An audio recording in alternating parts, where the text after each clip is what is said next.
Podmienkou pre zriadenie virtuálnej batérie je, aby vaša fotovoltická elektráreň bola pripojená do distribučnej siete a aby ste mali nainštalovaný inteligentný merač. Prvý krok pri zriadení virtuálnej batérie je podpis zmluvy o prístupe do distribučnej sústavy a distribúcii elektriny v distribučnej spoločnosti. Odkaz na presný postup pre podpis zmluvy v spoločnosti Stredoslovenská distribučná nájdete v popise videa. Druhý krok je podpis zmluvy o poskytovaní virtuálnej batérie od SSE. Stačí vyplniť kontaktný formulár na stránke sse.sk/virtuálna batéria, zavolať na zákaznícku linku alebo navštíviť jedno zo zákazníckych centier Stredoslovenskej energetiky. Vyberte si variant virtuálnej batérie od SSE, ktorý bude vhodný pre vašu domácnosť.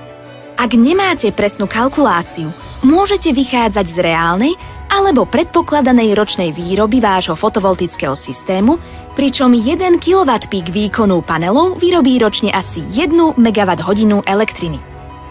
Priama spotreba vyrobenej elektriny sa pohybuje na úrovni asi 30 až 40%. Zvyšok vyrobenej elektriny pošlete do virtuálnej batérie od SSE.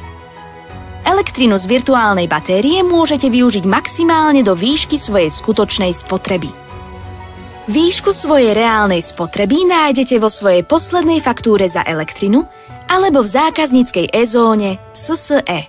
Dokonalý prehľad o spotrebovanej elektrine a elektrine odovzdanej do siete získate vďaka registrácii do portálu energetických dát vašej distribučnej spoločnosti, kde ich objem môžete sledovať online. Do portálu Stredoslovenskej distribučnej sa zaregistrujete na stránke ims.ssd.sk/login.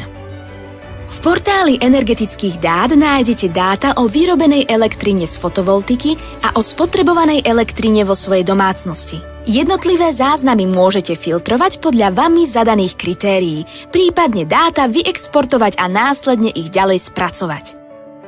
Pre prezeranie svojich údajov prejdite v pravej časti menu na položku Registrované údaje.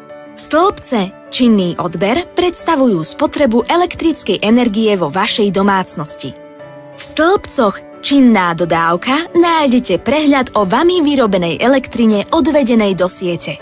Viac o virtuálnej batérii od SSE nájdete na stránke sse.sk/virtuálna batéria. Pre vždy aktuálne informácie stlačte tlačidlo odoberať.